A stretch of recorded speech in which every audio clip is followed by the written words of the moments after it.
Hi, it's Amy Calandrino here with Beyond Your Space Needs, the latest installment from Beyond Commercial, and I'm in my office, not outside this time. And actually, I was giving a talk last week to a lot of residential realtors about commercial real estate 101 and talking to them about the different areas of commercial real estate, whether it's retail, industrial, office, land, or otherwise. And I actually told them, I said, there's a lot of pluses and minuses to having a fulfilling career in commercial real estate. But one of the things is you're not out in the field as much as you think that you would be. Actually, a lot of my time is spent every week studying different market reports, and so that I can better guide negotiations throughout the process, as well as advise my clients when might be a good strategic time for them to sell based on the how the market is going and where it looks like it may go, because the market is very cyclical and prices are driven so much about from vacancy and different scenarios like that. So anyways, I subscribe to a few different research tools. One of them is CoStar. And so I thought, well, my vlog is here to talk to people about what I do and to better educate folks. And so I thought I would share like a few different insights, and also I'll kind of cover a few spreadsheets within my blog post. But so I'm going through the industrial report from Q1 2017, and first of importance is that our vacancy level is the lowest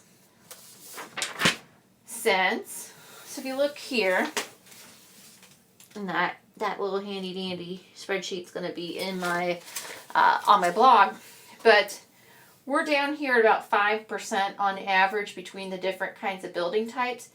It has not been there since 2006, so we are at a low. And judging by previous market trends, that's kind of low. Some of the different reports that I'm reading is, they're expecting maybe a slowdown in 2018. No one's really pointing to this year, but people are starting to be a little alluding to that this is the final inning before we had to start back over. So that was interesting.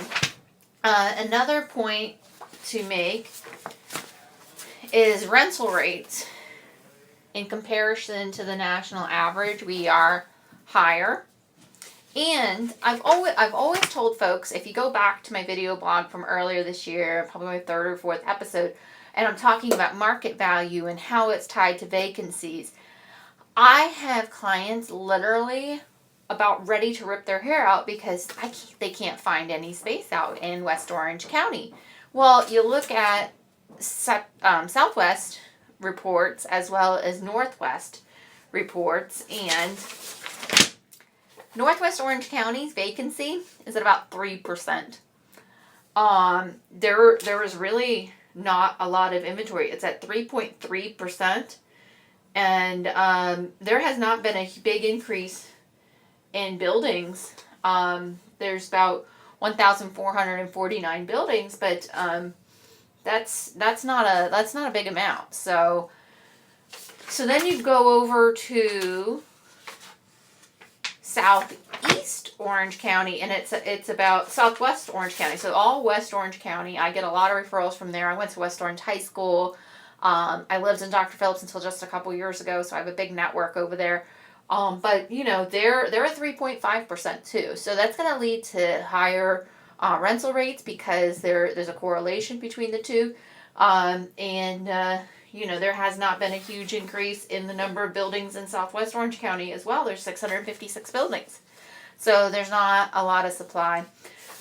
And then, how it can vary from market to market. I have another industrial building I'm working on over in Seminole County, and people want a lot more because they see a lot of areas are going gangbusters. Well, again, it all goes down to the submarket. And in Seminole County, you're looking at 7.6%. So that's higher than the average of the overall Orlando market. So thank you for bearing with me on my little nerdy day. I think I'm going to go over office next week and the quarter 1 office report. And then jump into some other commercial real estate topics or business topics to help the business owners out there. So thanks so much for tuning in. Amy Calandrino here of Beyond Commercial, and have a great week.